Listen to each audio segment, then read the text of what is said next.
ladies and gentlemen, we are going to just be pre-recording the hell out of these episodes for another episode of Road to Regionals with our also not good team. And in the previous episode, we actually had a pretty good run. We got one win, and we're 1550 right now. Go figure that. Let's get some Necrozma here, or just Guardian Deity.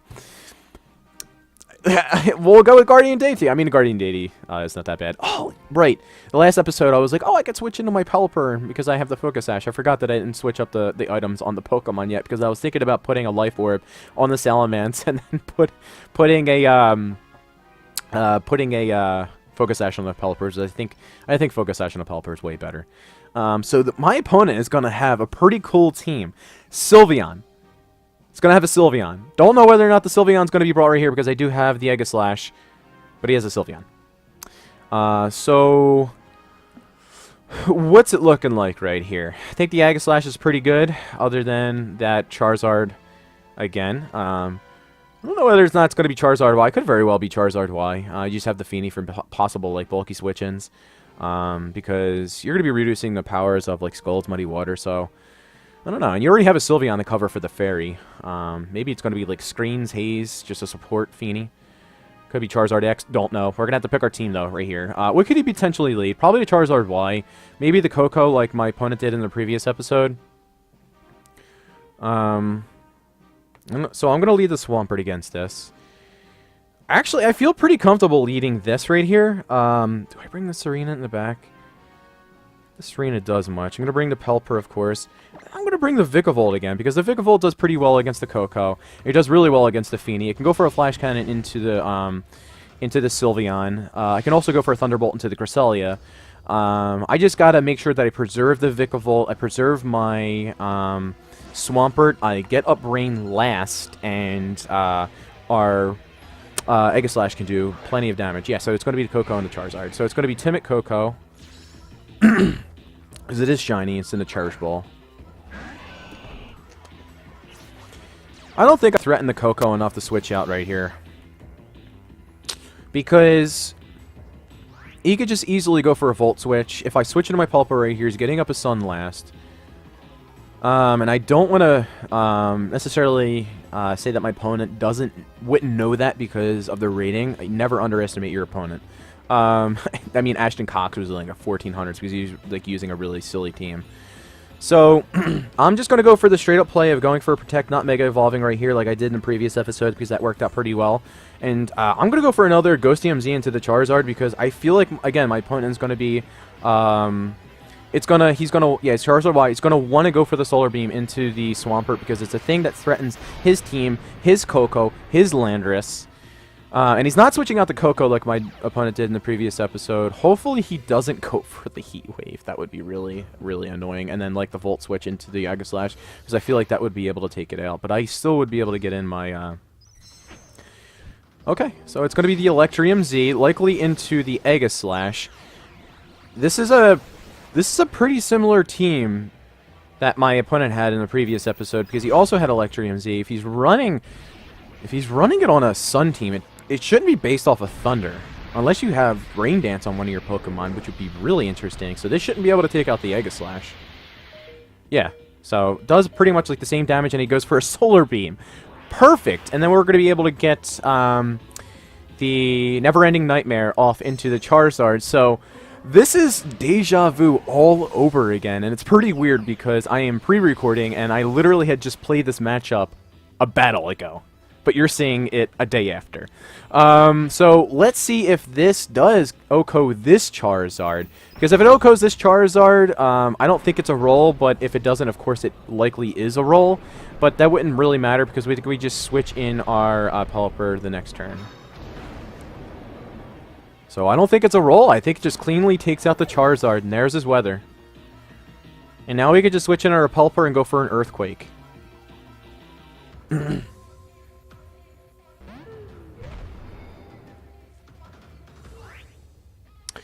What does he have in the back? He could switch in an Landorus on the Coco slot.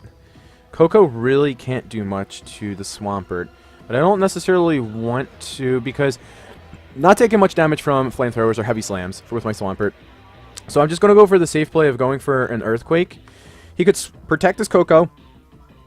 He could switch out into the Landorus, but I'm still going for this play, and a Heavy Slam Flamethrower isn't taking out my Celesteela. If he doesn't protect the Coco, Coco's going down right here, and it doesn't threaten my Pelipper.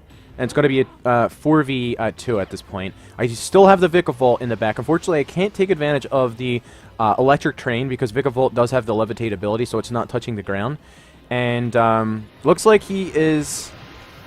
Well, we're going to see after we Mega Evolve if he does protect. I hope he doesn't. Let's see. Let's see. Yeah, he doesn't protect the Coco. It can't be Focus Sash Coco because he did reveal the Electro MC, so I don't have to worry about that. So the Coco should be going down right here. Yep, Coco goes down. Let's see what the Celesteela goes for. If I had to guess, it'd likely be a Leech Seed. Yeah, it's going to go in a Leech Seed, probably into the Swampert, yeah. Okay. All right. No problem with that at all. You might want to switch out into the Aegislash on the Swampert spot to also get rid of the Leech Seed, get rid of this Intimidate, sacrifice the Aegislash. Although Scarf Rock Slide could very well give me a problem. Or will it? I don't think it will.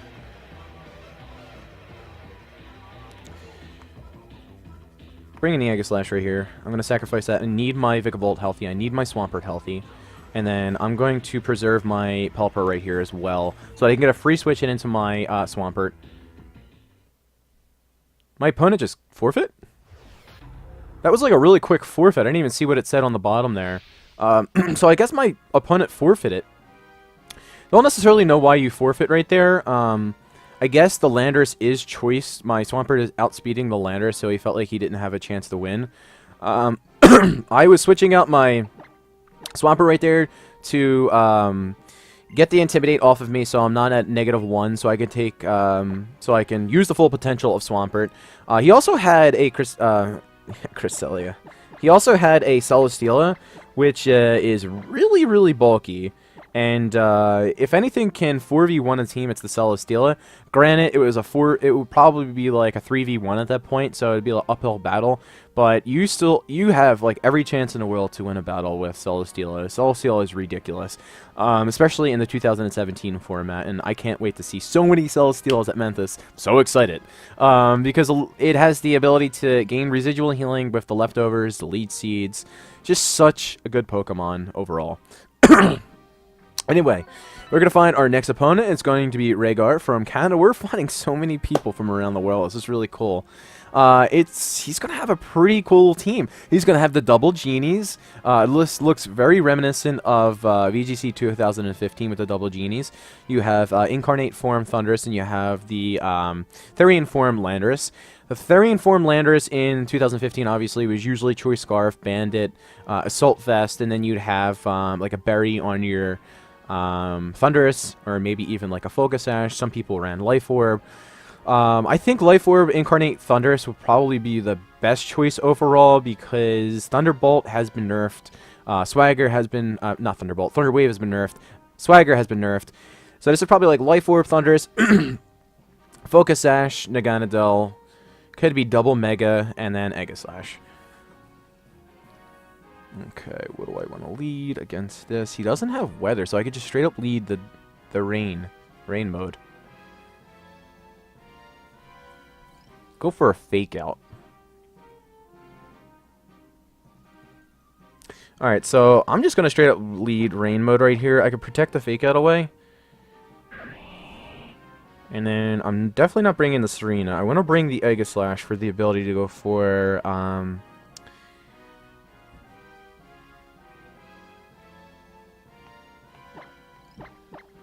now, I could have brought the Salamence for Intimidate support right there, but I don't think it fills the role that I need it to fill right here, because it could still be outsped by the Naganadel.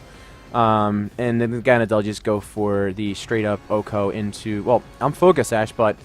the Salamence really doesn't have much utility with this team other than, like, roaring out Trick Room Pokemon, and I really haven't had the chance to use that just yet. Landorus and Thunder, so this really is reminiscent of 2015 because this is a popular lead, especially on Gardevoir and Kangaskhan teams. So he's going to get the Intimidate off, but that's perfectly fine because I could just go for a Thunder, a nice punch into the Landorus, and I really don't think, I I really don't think it'd be able to survive it unless it is really, really bulky. I'm just going to go for that play because the Thundurus really can't do much. It can't Thunder Wave me. It can Swagger me, but he's giving me a +1. And Swagger has also been, its chances of confusing you has also been reduced to, I believe it's 50%. I can actually switch out my Pelipper right here, and then I can go into... I can actually go into my Vikavolt. I don't want to do that. I want to scout out as to what he wants to do, and I'm going to go for a Protect with my Pelipper, because unfortunately I am not Focus Sash. I'm going to Mega Evolve and go for an Ice Punch into the Landorus. You could very well switch out the Landorus and preserve the Intimidate. Yep. So very, very smart play of my opponent. You know what? I think a Waterfall would actually have been able to take out the Landorus right there. So that's a huge misplay on my part. Yeah, I was clicking buttons too quickly. I'm thinking in my head that the 4x super effectiveness of the Ice Punch against the Landorus would be able to take it out. But I am in Rain, so we're getting the Rain boost. It's same type attack bonus. Yeah, that was not the play right there. We get the freeze. Are you serious right now? That is so unfortunate. Does he go for the taunt again to the Pelipper? I'm going to bring in... I'm going to bring in my Aegislash. He's not going to go for a Ghost DMZ into the Pelipper. If anything, he's going to go for a Thunderbolt. And I don't think it would be a... I don't even think it would be a 3-hit KO into my Shield form Aegislash. I'm going to go for the Waterfall into the Thundurus, because if this is Min Speed Aegislash or just Neutral Speed Aegislash with a modest nature, my Aegislash will be able to outspeed it. And if he goes for the Taunt, Thundurus protects. Okay, so that's actually a pretty good protect. You have the chance to unfall with your Aegislash, and you're preserving your Thundurus because it's obviously the thing that's threatening me the most, and I'm likely not to attack into your Aegislash, in which I didn't because it is frozen. And freeze is really bad because it doesn't have a timer on it, so it could be completely random. You could be frozen for 1 turn, or you can just be frozen for infinity turns. So I think that's absolutely dumb. I'm gonna go for the Never-Ending Nightmare into the Aegislash because there's nothing that he could switch into the Kangaskhan. Yeah, don't necessarily want to go for that just yet. I'm gonna go for the Flash Cannon and the Waterfall into the Aegislash. I think that covers the Kangaskhan switch in. No, he's going to keep it in. Okay. Going to go for the taunt. Okay, that's fine. This should do a lot of damage to the Aegislash. That does a lot of damage to the Aegislash. Should have went for a Shadow Ball right there because the Waterfall covers the Kangaskhan switch in, and then the Shadow Ball would cover the Aegislash staying in. So, really, okay, so it's not going to be Z-move Aegislash, but I am in Blade form, so that's not good if he unfalls right here. And he does thaw that. He's going to go for a Shadow Ball into the Aegislash. So, really played that horribly. Like, really bad. Man. Yeah, my Aegislash is going to go down right here. So, playing terribly right now. I'm trying to make reads... excuse me. I'm trying to make reads that are completely unnecessary. Like, I didn't need to read into that. Like, I could have went for the Shadow Ball into the Aegislash and then the Waterfall into the Aegislash, because even though the Shadow Ball doesn't affect the Kangaskhan, I'm still preserving my Z move, and the Shadow Ball would have been able to take out the Aegislash. The Waterfall covers the Kangaskhan switching in, so I don't know what I was doing right there. That's unfortunate. But what do I do right here? I can go for the Thunder into the Aegislash, and then I'm going to go for the Waterfall into the Thundurus. Thundurus could very well protect again right here. The Aegislash, I didn't want to attack into the Aegislash because he'd go for a King Shield, and I didn't want to reduce my attack more than I had already had. I could also switch in the Pelipper on the Swampert slot. Let's see if this is Focus Sash or if it takes it. Well, it takes it. Alright, I am at -1. It wouldn't have been able to take it without me being at -1. As a Pinch Berry, it is a Pinch Berry. What does he do? He goes for a Sludge Bomb. Okay. It's a pretty good tech move. And I go for the Thunder into the Aegislash. I would have been able to take out the Thundurus. I didn't want to go for a Thunder into the Thundurus because he could have switched out into his Landorus under that slot, get Intimidate down on my Swampert, and also be immune to the... man. This stinks. Let's see here. So, how fast am I? The Aegislash will be faster, unfortunately. Gonna go for a Thunder right here. I'm gonna double up into the Aegislash. Aegislash is not gonna be able to take out either one of my Pokemon. Because I anticipated a Thunderous Protect. So at least we're going to be able to take it down. If he was going to switch it into anything, like if it was the Landorus, I was covering it with the Waterfall. If he switched it into Kangaskhan, I was getting a double attack off into that. So let's see who he goes into. It probably is going to be the Swampert. Yeah, it's going to be Swampert. That is so close to a 2-hit KO, but we're not going to have to worry about that now because we're going to be able to take out the Aegislash. Okay. Going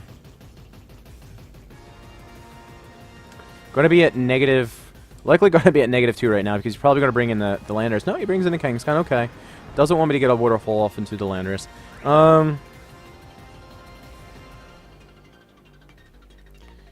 For a Thunder right there. And I'm going to... How many turns of Rain do we have left? Because I kind of want to get this Intimidate off of me. Because what he could do right here is he could switch in his Landorus onto the Thunderous slot, which wants me to go for a Hidden Power into that, but does he really need to do that? Is that an overextension on my part?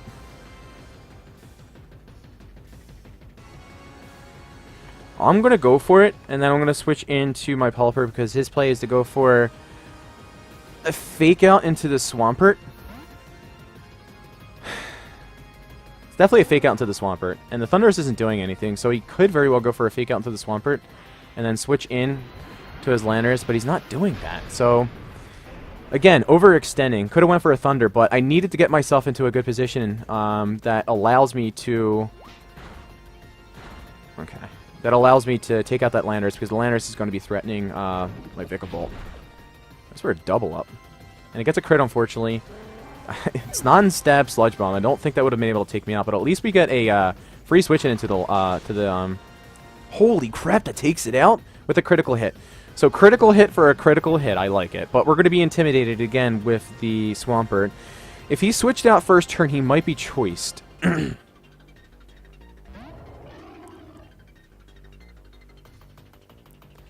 he's choiced, he's likely going to go for a... He can't lock himself into Rock Slide. Because he can't lock himself into Earthquake. Because he'd be hitting his own Kangaskhan. I'm going to go for the double up into the Kangaskhan. Let's think this through for a second. He goes for an Earthquake. He's taking out his own Kangaskhan. Kangaskhan likely doesn't have Protect.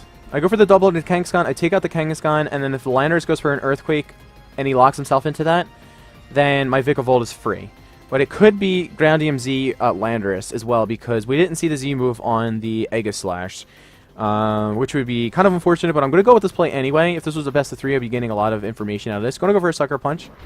Yep, into the Swampert. Shouldn't be able to take me out. He gets a critical hit again. So a Rock Slide might be able to take out my Swampert. Wow, that doesn't do as much damage as I thought it would. He does go for the Rock Slide. It doesn't knock out my Swampert. Let's see if Vikavolt doesn't flinch right here. Doesn't flinch. Do we take out the Kangaskhan? I think we do. Thunder is really, really strong, and Vikavolt is so strong. Alright, there we go. The Kangaskhan does go down. Did he just lock himself into Rock Slide? Because then I could just go for the Waterfall right here, and I think that would be able to clean up the game. How many turns of Rain we have left? If he... Okay. So I go for the Hidden Power, obviously, 100%, and then I go for the Waterfall, 100%. Is he choiced? He looks like he is choiced, because if he wasn't choiced, he's going for the Protect right now. Does this take him out? Yes. There we go. Swampert. The Damp Rop coming into play right there, because the Rain was up for... what, 7 turns instead of 5 turns? Or I think it's 8 turns instead of 5 turns. And that last turn of Rain allowed our Swampert to outspeed the Landorus. And if it was choice, even if it was choice scarfed Adamant, we were outspeeding it in the Rain. And we got off Rain boosted. Even if at -1, Rain boosted Waterfall into the Landorus. Alright, so that's going to be it for this episode, guys. So we're actually picking up some wins, and I like this. I like when we pick up the wins so we can get into the 1600s, play better opponents, and then actually, you know, get better with this team. I think I tried to build like a really interesting team, and I don't think the excuse me, Serena was the right call for this team.